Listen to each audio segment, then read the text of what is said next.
Hello, participants of conference. Today I would like to tell you about our joint work with Anatoly Semyonovich Kondratiev on finite groups whose Gruenberg Kegel graphs are isomorphic to the pore. Our notices and terminology are standard, and you can find it, for example, in atlas of finite simple groups. Firstly, I would like to remember a series of definitions which were necessary for our talk. So let G be a finite group denoted by pi of G, the set of all prime divisors of the order of G. If order of pi of G is equal to n, then G is called n primary. So the Gruenberg Kegel graph or prime graph gamma of G is a graph with the vertex set pi of G, in which two distinct vertices P and Q are adjacent if and only if there exists an element of order PQ in G. So now I would like to remember a series of definitions of maximal normal subgroup of G. So S of G is a solvable radical of G. In other words, the maximal solvable normal subgroup of G. O of G is a maximal normal subgroup of odd order of G. O pi of G is a maximal normal P subgroup of G, and O pi of G is a maximal normal pi subgroup of G. So a few words about motivation. In these two works, Anatoly Semyonovich Kondratiev described finite groups with Gruenberg Kegel graphs as Gruenberg Kegel graphs of group out Yichang 2 and A10 respectively. Gruenberg Kegel graph of out Yichang 2 and Gruenberg Kegel graph of A10 you can see on this slide. You can see the Gruenberg Kegel graphs of these groups as abstract graphs, in other words, without marks, are isomorphic to the pore, having the following form. And we part more generalized problem. So described finite groups G, whose Gruenberg Kegel graphs as abstract graph are isomorphic to the pore. In other words, the graph gamma of G has the following form where R, S, P, and Q are some pairwise distinct primes. These marks are very important for us because we use this notice in formulate of results and problems. This graph very interesting for us because firstly, this graph have a small number of vertices. Secondly, this graph is connected, and A10 is a unique group from atlas of finite simple group with connected a Gruenberg Kegel graph. So our investigation consists of three big parts. The first part is about case when G is a almost simple group. The second part is about case when G is a non-solvable group. And last part is about case when G is a solvable group. So more detail about first part. I would like to remember that G is called almost simple If there is some non-abelian simple group G0 such that G0 is a normal subgroup of G and G is a subgroup of out G0. And in this work, Anatol Semyonovich Kondratyev and I proved that if G is a finite non-solvable group and the graph gamma of G as abstract graph is isomorphic to the PO, then the quotient group G by S of G is almost simple and classified all finite almost simple groups which the Gruenberg Kegel graphs as abstract graphs are isomorphic to subgraphs of the PO. So this result is very useful when we work with case when G is a non-solvable group.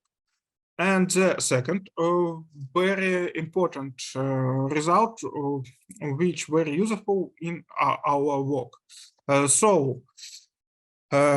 A few words about history. In 1977, in 3 papers by Padofau, by Gordon, and by Fletcher, Stelmacher, and Stewart, finite simple groups without elements of order 6 were determined independently.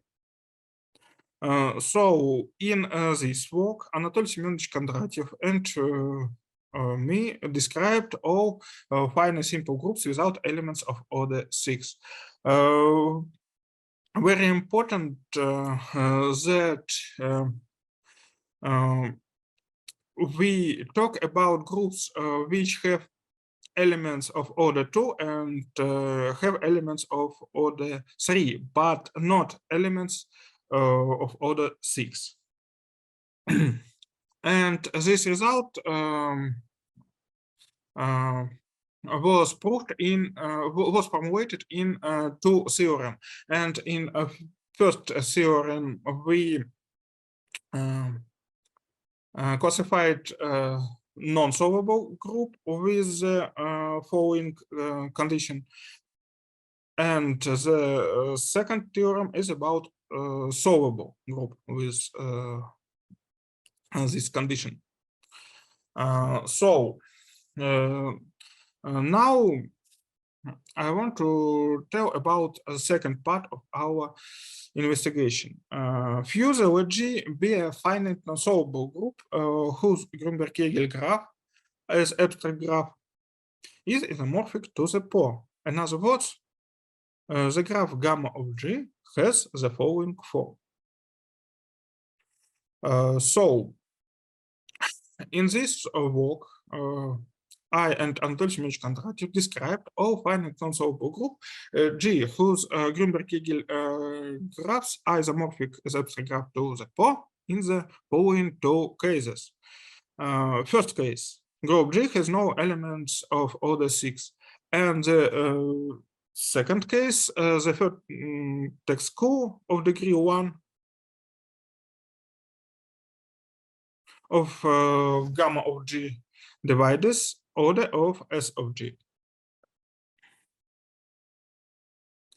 And the first case was formulated in 2 theorems. The first theorem is about case when G be a finite non-solvable groups if 3 does not divide order of G. Then there are 4 different cases.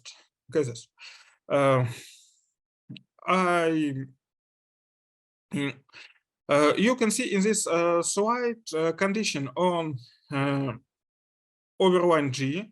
I remember that overline G is a quotient group G by S of G on prime numbers R, S, P, and Q, and subgraph structure of G. And there are 4 different cases. The first case when G by S of G is isomorphic to out Suzuki 32 with the following condition on prime numbers P, Q, R, S, and subgraph structure of G. The second case when G by S of G is isomorphic to Suzuki 8 with the following conditions. which you can see on this slide. The second case when G by S of G is isomorphic to Suzuki 32 or out Suzuki 32 with the following condition on R, S, P, and Q. And the last case, when G by S of G is isomorphic to Suzuki 8 with the following condition on prime numbers P, Q, R, and S, and subgraph structure of G.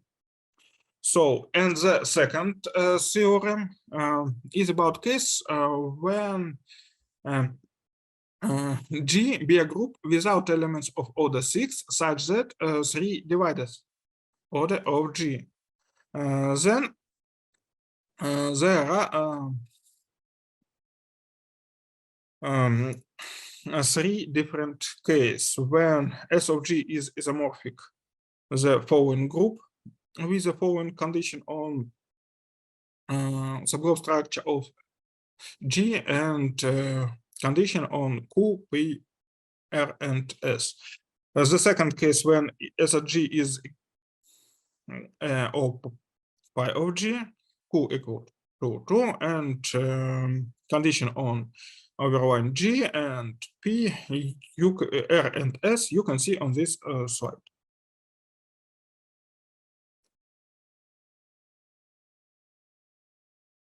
And the last case, when S of G is equal to O P of G and Q equal to 3, and there are 3 different subcases.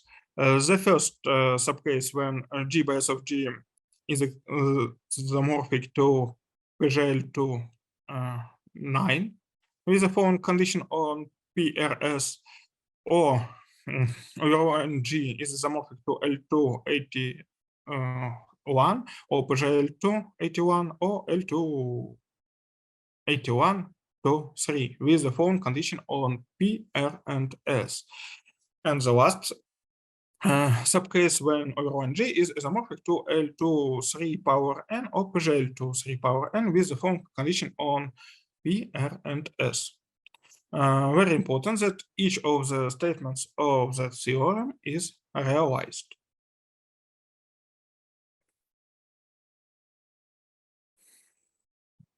And the third theorem is about case when Q, I remember that Q is vertices of order 1 in Po, divides order of S of G, and the graph gamma of G is as abstract graph is isomorphic to the Po. Then there are 2 cases. The first case when Q does not divide order of G by S of G. Subgroup structure of G you can see on this slide.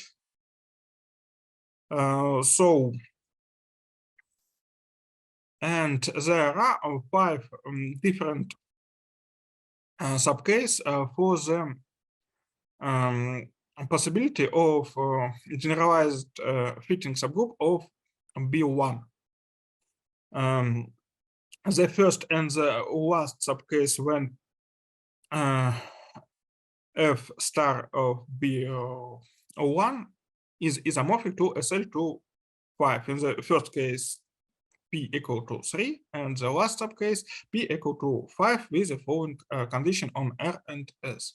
And the second subcase when F star B1 is isomorphic to SL2 7. Third subcase when this group is isomorphic to SL2 9, and the last and the fourth subcase when this group is isomorphic to SL2 17 with the following condition on P, R, and S. And the second big case for this theorem is about case when Q is a Mersenne of format prime with the following condition. Now, on prime numbers P, Q, R, and S, and the graph structure you can see on this slide. So, and each of the statements of the theorem is realized. And the last theorem in this part of investigation is about case when Q less or equal to 3.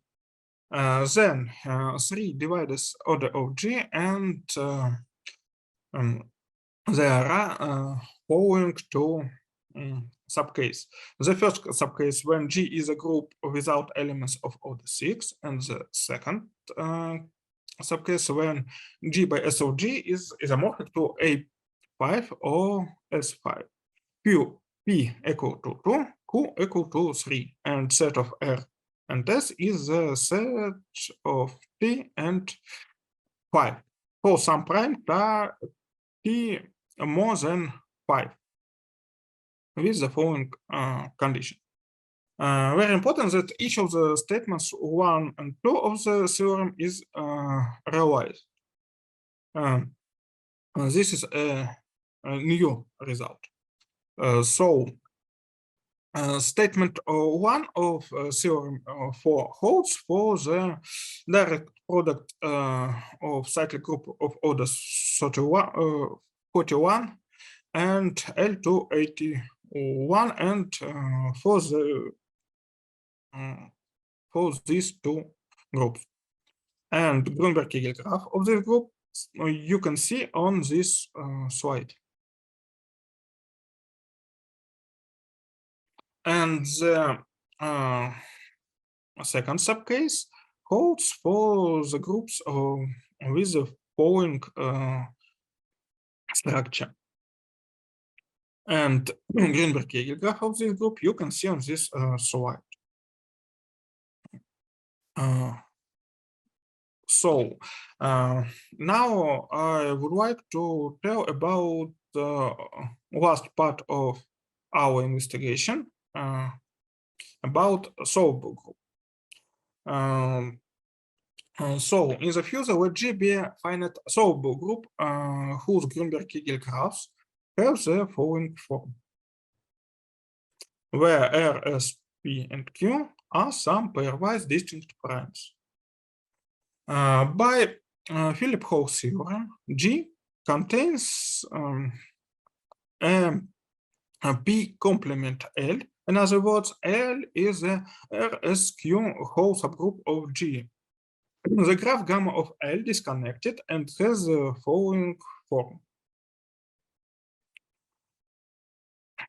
So, by Gruenberg Kegel theorem, the group L is a Frobenius group of the following form, or two Frobenius group of the following form, where semi-direct product of A and B and semi-direct product of B and C are Frobenius group, and A is the fitting subgroup of L.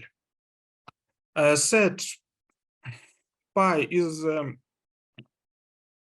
a set of two elements P and Q, and G by S of G is a quotient group G by O pi of G, and G with tilde is quotient group G by O Q dash of G. We proved following two theorems. So the first theorem is about case when L is a two Frobenius group. Then there are two possibilities. The first possibility when O P of G is a subgroup of O pi of G, and subgroup structure of over 1G you can see on this slide.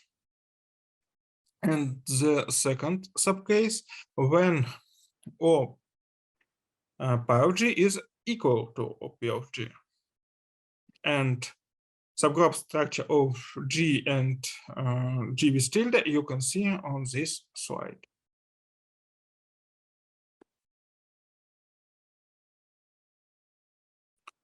So, and the last theorem, and about this theorem is about case when L is a Frobenius group has a following form. In other words, L is the symmetric product of A and B, where A is a fitting subgroup of L. And then there are two big subcases. The first subcase is about case when O P of G is a subgroup of O pi of G, and the second subcase is about case when OP of G is equal to O pi of G. In the first case, A is a zero whole subgroup of O pi of G, B is a RS whole subgroup of G, and there are two subcases. The first subcase when R and S are odd with the following condition on overline G and on B. And the second subcase is about case when R is equal to 2. Then a subgraph structure of G you can see on this slide.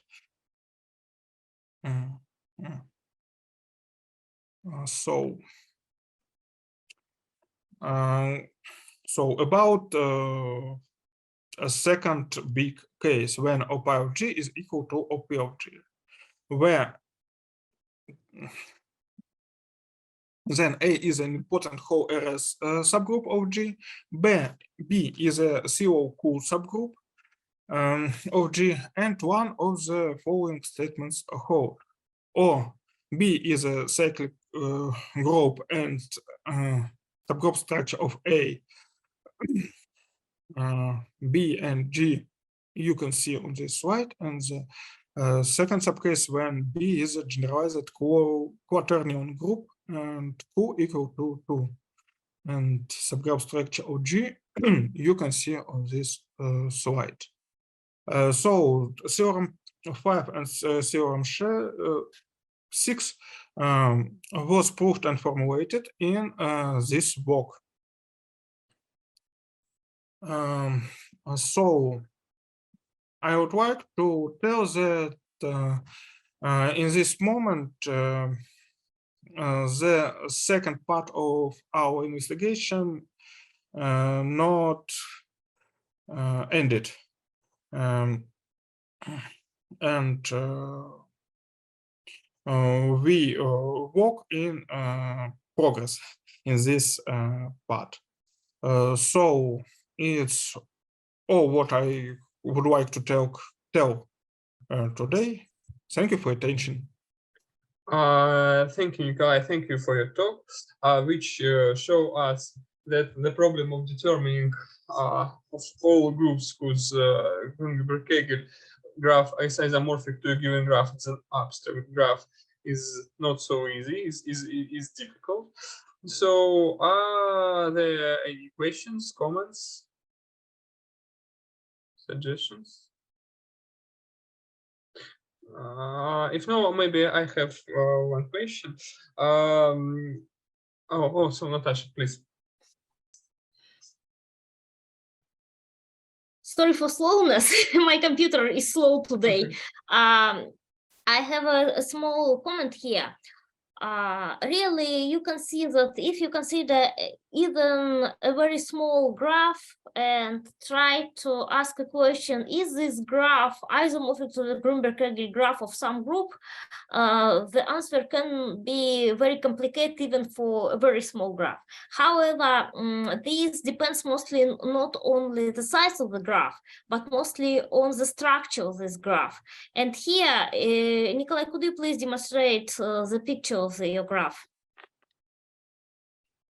Here you can see so-called universal vertex in this graph, such that this vertex is adjacent to all the vertices. If you have such vertices in the graph, this means that the answer for such graphs is expected to be rather complicated. However, if graph is not very big in sense of features, I mean that the number of features is not so big with respect to the number of vertices. So the answer can be rather easy. So this is a question which depends on the some combinatorial structure of the graph. But are there any other examples of graphs, maybe small graphs like this, for which the problem of determining of all groups whose Gruenberg Kegel graph is isomorphic to this graph as an abstract graph is relevant, interesting? So can we take some other graphs instead of balalaika? There are no so many examples of graphs for which they have some complete results, but there is some combinatorial characterization of Gruenberg Kegel graphs of solvable groups. I think possible the last talk today can be close connected to this topic, but a small comment in this direction. There is a result that a graph is isomorphic to the Gruenberg Kegel graph of some solvable group if and only if its complement is triangle free and free colorable. But for groups with which contains in just free clicks, still there are no many results. I know examples of graphs which are uniquely determined by the groups which are uniquely determined by isomorphic type of the Gruenberg Kegel graphs. I know me and Dushan Pagon 6 years ago obtained the complete results for complete bipartite graphs. For example, we know that a complete bipartite graph is realizable as the Gruenberg Kegel graph of a fine group if and only if the sum of the number of vertices is at most 6 and this graph is not K-free. Moreover, this if we consider the graph K51, 2 parts with volumes of 1 vertex and 5 vertices, then they have complete description of all the groups with these graphs. However, unfortunately, there are not so many results in this direction, and sometimes it can be very complicated. I understand. Yeah, thank you so much for your comments. So, are there any other questions, comments? So, if no, let us thank our speaker. And we have, I think, 10 minutes before the next talk, but Lev, are you with us? Yeah. Maybe can we continue without break? So, so please try to share your screen. Did you see it? No, so I think we need to wait maybe. Oh, perfect, yeah. And also, could you please make a full screen? Yeah, 1 moment. Okay. Yeah, perfect. So, and the fourth talk today will be given by Lev Nichitailo from Moscow Institute of Physics and Technology. So, and this talk will be devoted also to Gruenberg Kegel graphs. So, Lev, please, your time. Thank you for the introduction. My talk is devoted to recognition by the Gruenberg Kegel graph and is based on our joint work with Natalia Maslova. Let me begin with some agreements and definitions. It's all groups under consideration are finite. We say the spectrum omega of J of a group J is a collection of all elements orders of J, and the prime spectrum phi of J is a collection of all prime elements of spectrum of J. And equivalently, pi of J is a set of prime divisors of J, of order J. And as I said, it was told today many times, the Gruenberg Kegel graph is undirected graph without loops and multiple edges, whose set of vertices is pi of J, and distinct vertices pi and q are adjacent if and only if there is an element of order pi q in omega of J. And for example, here's a Gruenberg Kegel graph of symmetric group of degree 5. Now let me give some more definitions. We say that group J is recognizable. We say that group J is recognizable by the Gruenberg Kegel graph if there is only one group H with the same Gruenberg Kegel graph. K recognizable if there are exactly K pairwise non-isomorphic groups with the same Gruenberg Kegel graph. Almost recognizable if J is K recognizable for some natural K, and unrecognizable by its Gruenberg Kegel graph if there are infinitely many pairwise non-isomorphic groups with the same Gruenberg Kegel graph. We will also use some standard notation. J is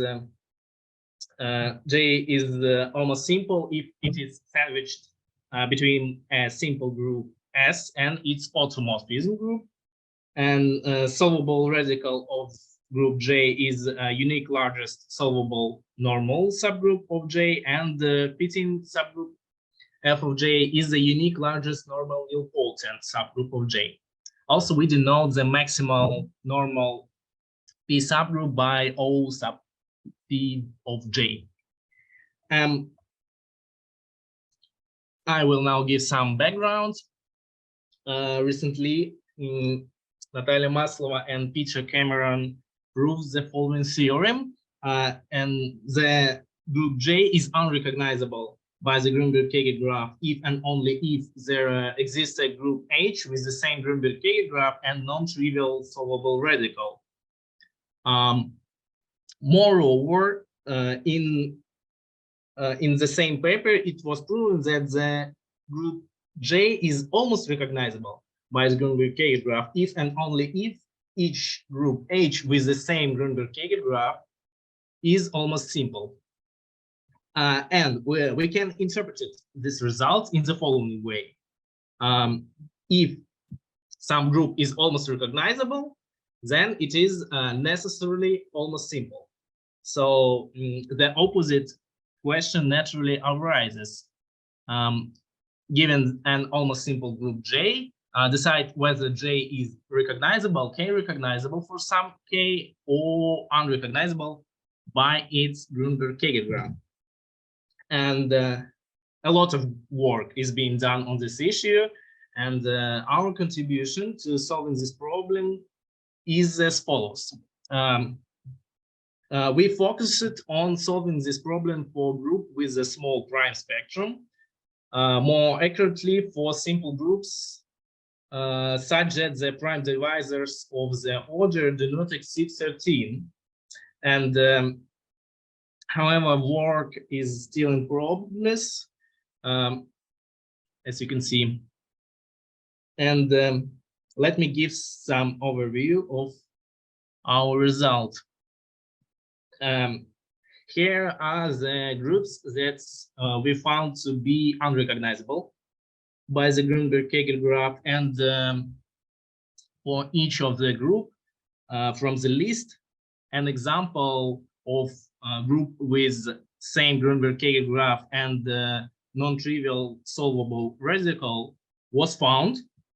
Note that many of groups from the list was already known to be unrecognizable, but we checked and restructured those results accordingly. The next part of the theorem is about almost recognizable groups, and we denote the number of pairwise non-isomorphic groups with the same Gruenberg Kegel graph as J by H sub gamma of J. And you can see the values in the table. Note that there are less than unrecognizable groups that's almost recognizable from the groups with this small prime spectrum. And as I said before, the result is still in progress. So there are cases that haven't been done yet. On the slide, you can see what we can say about the groups with Gruenberg Kegel graph of U for 5 and L5-3 at the moment. Now I'm going to discuss the methods we use. One of the important results is the classification of 3 and 4 primary groups with a disconnected Gruenberg Kegel graph by Anatoly Kondratiev and Ilya Khamtsov.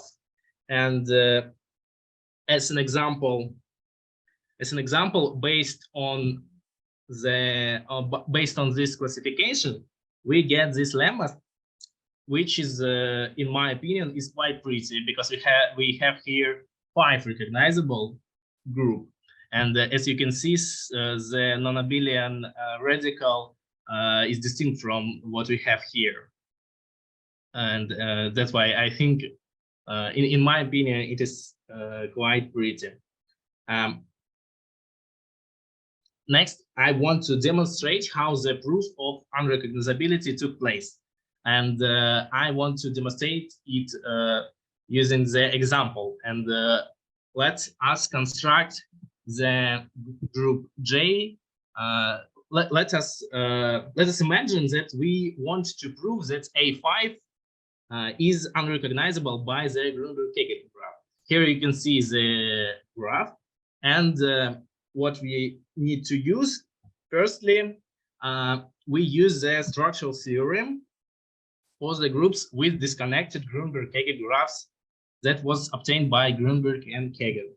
And knowing the structure of Frobenius and two Frobenius group, we can exclude the first 2 points of the theorem when we talk about A5. Because the structure of Frobenius and two Frobenius group is not like Gruenberg Kegel graph of A5. And then we have that our group J with the same Gruenberg Kegel graph as A5 is the extension of some nilpotent pi1 group by a almost simple group A. And since pi1 is a connected component of Gruenberg Kegel graph of J that contains number 2, then we can say that our nilpotent group is 2 group for our case for A5. And next we need the obvious but useful claim. We see that primes are adjacent in the Gruenberg Kegel graph if and only if there are commuting elements of the corresponding orders. And here is idea. If we construct the vector space over the field of characteristic 2 such that elements from A5 of order 3 and 5 act on its fixed point freely, then from the claim above, it is follows that natural semi-direct product will have the same Gruenberg Kegel graph as J.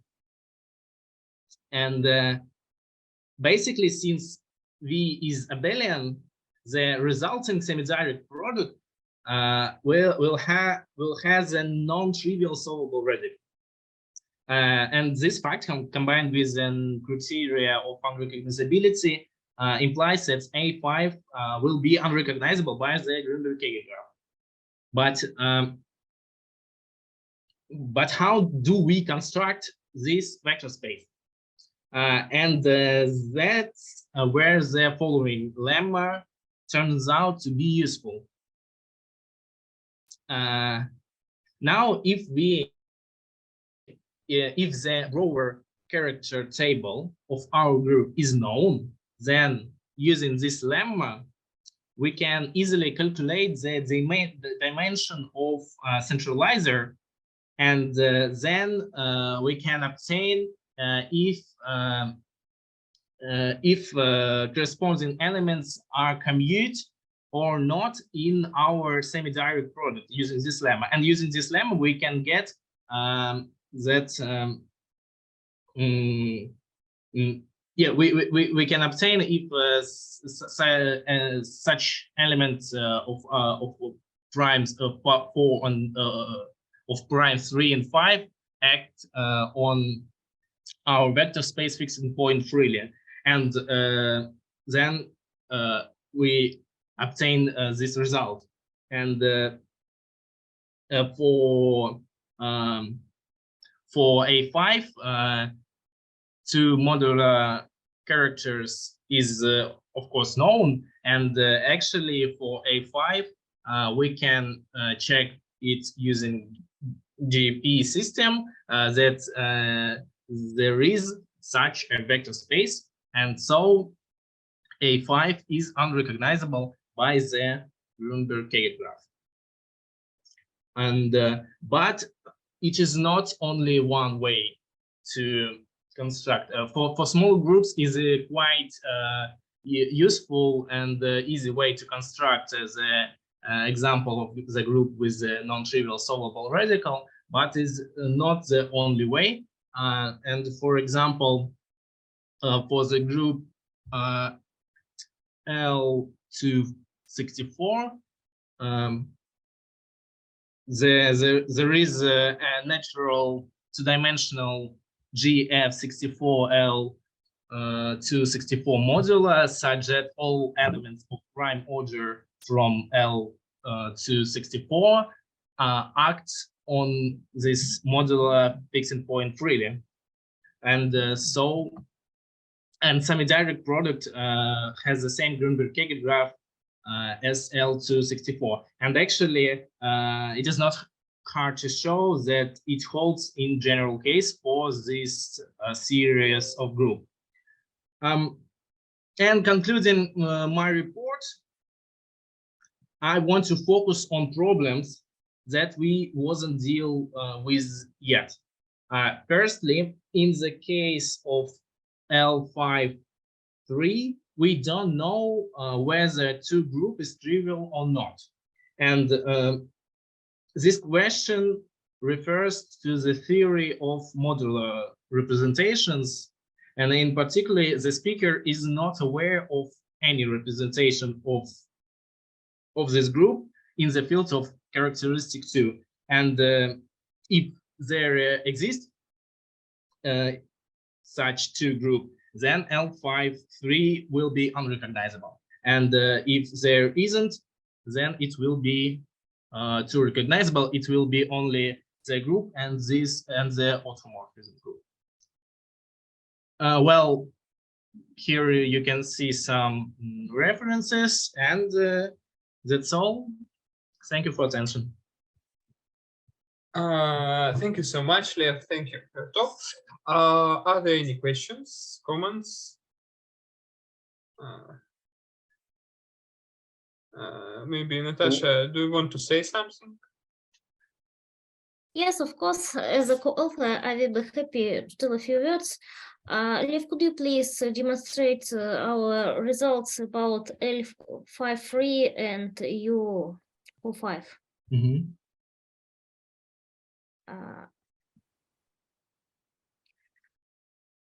Yes, thank you. Here, if you consider these two theorems, they look very similar. However, their proofs are in some sense very distant, since for L35 we can use the Gruenberg Kegel theorem, and since the Gruenberg Kegel graph of this group is disconnected, and this proof is not trivial, but is not so complicated. At the same time, if you consider U45, the Gruenberg Kegel graph of this group is connected. And unfortunately, we cannot use here the Gruenberg Kegel theorem, and we cannot directly see that this solvable radical is important. So this place is rather complicated in some sense. However, it's possible to go through least proof, so-called quasi-recognizability. So I think that on the case of groups with connected Gruenberg Kegel graphs, really the question of recognizability by Gruenberg Kegel graph is more and more complicated than the question of recognizability by spectrum.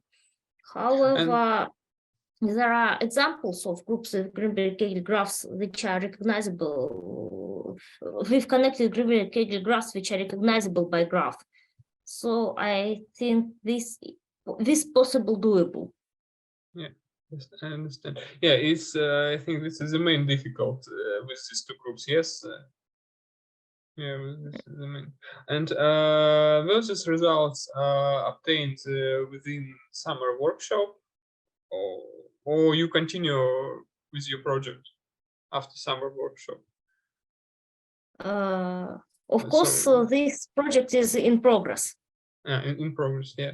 This result, of course, is in progress. Here I see the results, but this is not the final form which I know. Mm-hmm. No, Actually, I think we can exclude this radical. Here it is hard because it's refused to the representation theory, but we have a hope that in this case this solvable radical can be excluded. Yeah, I understand. Yeah, thank you. So are there any other questions, comments? Why 13? 13? Victor, yes. There is an old work of Vasilyev where it was found all groups which prime spectrum do not exceed 13, and was found was solved the recognizability problem by spectrum. So it's our continue of this work. And we can ask Andrei Viktorovich why is 13 in his work. Because that time it was, well, what you can do, and by the way, of course, it was just need to consider some difficult cases. I mean, like you two cases remaining. I mean, but my question is, if you ask me, can I see the general result to start with?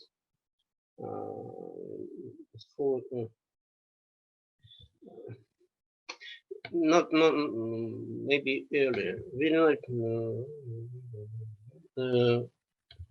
earlier. You say you said in your talk, I believe, that you solve this problem for all almost simple groups. Not for simple. Only for simple. Okay. Yeah, we considered only simple groups. Yeah. Okay, yeah. The problem is for almost simple group, yes, and that problem is solved for simple group. Yes. For almost simple group, even with that spectrum, I believe prime spectrum, I believe that it's very hard problem. Mm-hmm. Okay, thank you. Yes. Okay. Are there any other questions, comments? So if no, let us thank our speaker. Let we congratulate you with very interesting results. So thank you. Thank you. So, and the next talk will be given, I think, by Vsevolod Afanasyev, and we have a small break after Gruenberg Kegel topic. So, Vsevolod, are you with us? Yeah, I'm here. Yeah, perfect. Could you try to share your screen?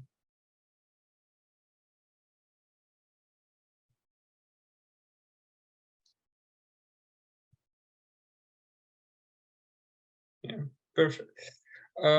So, and maybe we continue. So I think for 30 minutes, we will introduce to another topic. So, and the next speaker is Vsevolod Afanasyev from Novosibirsk State University, Sobolev Institute of Mathematics, and I think Mathematical Center in Akademgorodok. So, Vsevolod, please, your time. Oh, thanks. And there's not just my affiliations, of course, but for the other author as well. So yeah, thanks a lot for the opportunity to be able to participate in that workshop.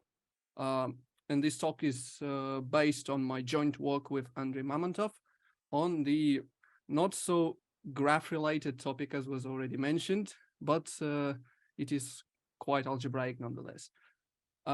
And it will be quite substantially overlapping with the talk I was given during the Maltsev meetings in November, but it was in Russian, so that's that. So we will be considering the following class of groups, which are named n-transposition groups. Simply put, a group is an n-transposition group if it is generated by a set, which we denote D, that consists of involutions or elements of order 2. Secondly, it needs to be normal, that is, it should be closed under conjugation by the whole group G. And last but not least, definitely the order of the product of any two elements of D doesn't exceed n. So from here, the n in n transposition comes up.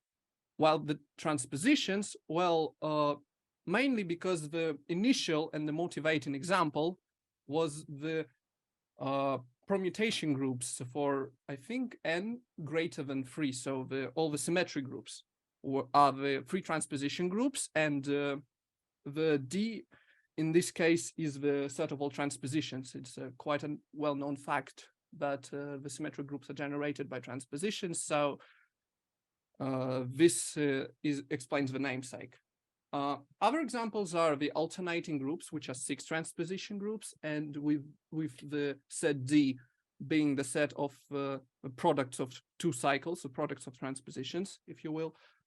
Additionally, there are multiple examples of free transposition groups among some other groups, like the symplectic groups, the special unitary groups, and the orthogonal groups.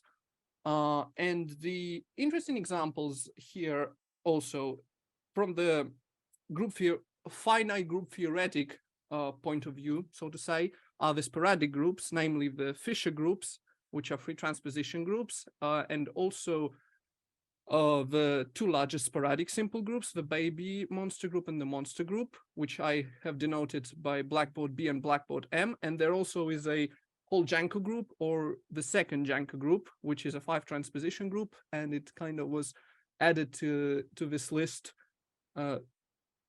specifically for the purposes of this talk, because it cannot be constructed as an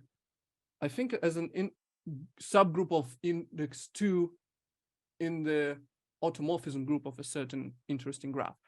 Additionally, we have a possibly infinite example of an n-transposition group. More specifically, it is an extension of the Burnside group of exponent 5, that is a 2-generated group of exponent 5, which is extended by a cyclic group of order 2. Currently, it is unknown whether the B25 group whether it's finite or not. So this is a possible example of the infinite transposition group. Hence, we do not mean our groups to be finite, but they will almost always be finite during our talk at the very least. So what do we know about these groups? We know a lot, quite a lot about the free transposition groups. Namely, all of them are, all the centralist groups, of course, are classified for all the centralist free transposition groups are classified. This was started by Fischer, who in his paper in 1969, he used some additional restrictions, but he was able to obtain quite a rich number of examples. And in particular, he was using the so-called two invariant graph structures on the set D, which I introduced earlier. Namely, he was using the so-called commuting graph, which I'm just throwing this out there because it's not really important to the topic of the talk, but it probably isn't somewhat in the spirit of this workshop, perhaps, or maybe not. So as I was saying, Fischer used the so-called commuting graph where the vertices correspond to the elements of the set D, and they are connected by the edge if and only if these elements of D commute, which is equivalent to their product having order 2. And this job was, this classification was finished by Gorges and Hall in the 1990. And additionally, they showed that any finitely generated free transposition group is finite. And coming to the more recent results, in the year of 2022, Hall also provided an explicit number of generators for all finite free transposition groups. I don't know why I worded it that way, but I did. For when we move to other values of n for other n transposition groups, we do not have as many results. In fact, all of the classification results are pretty partial and are reduced to some finitely generated examples. So here's a bit of notational convention. We say that a group is M generated if it is generated by M elements from the set D. So the set D may include a lot of elements, but if only M suffice, then we say that the group is M generated. So as it is said on the slide, the following subcases for greater values of n are classified. In particular, Pasrov, McInroy, and Spektorov classified all three generated finite four transposition groups. And Mamontov, Sarletov, and Wybrow classified all minimal free generated 6 transposition groups, with minimal being a rather restrictive property, which I will not elaborate upon for now. And additionally, the closest work to the ones we've been doing is the work of Dessel, who classified all free generated finite 6 transposition groups, where 2 of these 3 aforementioned generators commute, and they also satisfy the so-called 2A condition, which I will elaborate upon further down the line. I'll kind of summarize, if I may. As was said, the results for free transposition groups are quite rich. There is a serious theory of which led to the classification, while for bigger values of n, like 4, 6, and even 5, there are the results are somewhat scarce. So what we are doing is we are considering free generated 6 transposition groups, as again with 2 of the generators commuting. So in other words, we study the 6 transposition homomorphic images of the group given by the following presentation. And to be a bit more graphical, no pun intended, we present this picture. So at the edges of the triangle, there are the generators, the involutions X, Y, and Z, and the weights of the vertices, if I may so say, mean the order of their product. So X and Y, the product of X and Y has order 2, so they commute, and the other orders are R1 and R2, which run from 1 to 6 due to the 6 transposition property. And we do not require the 2A condition, which means that the product of X and Y needs to lie in the set D, because this restricts the situation quite a lot. And it is natural, if we wish to classify the groups which satisfy these properties, it is natural to consider various values for R1 and R2, and this is exactly what we were doing. So let me get to the main result. If we say that R1 and R2 are both not equal to 6, then we have the following list of, I'll say that more clearly. So then all three generated 6 transposition groups with a commuting pair of generators are finite, and they are either solvable or they are homomorphic images of one of the following groups which are listed here. For convenience, I'll recall that the double dot means the extension, the split extension to be precise, which can also be viewed as a semi-direct product. And the dot here means just a non-split extension, or in this case, it's a triple cover of this S6, and in this case, it's a double cover of the group, of the mature group on 22 points. And we also know the solvable groups explicitly, but for brevity, they were omitted from this table. And we have made some progress for the case of R1 and R2 equal to 6, but the result is not finalized, so we do not present it here. I'll now move on to some ideas which we use during the classification. And in many cases, it is possible to use the strategy of trying to find some groups that quote unquote look like free transposition groups, because we know that the theory of free transposition groups is quite rich and we have a lot of results regarding them. So it's quite natural to try to reduce the case of classifying the 6 transposition groups to free transposition groups. And one such subgroup is a normal closure of one of our generators, which we denoted X.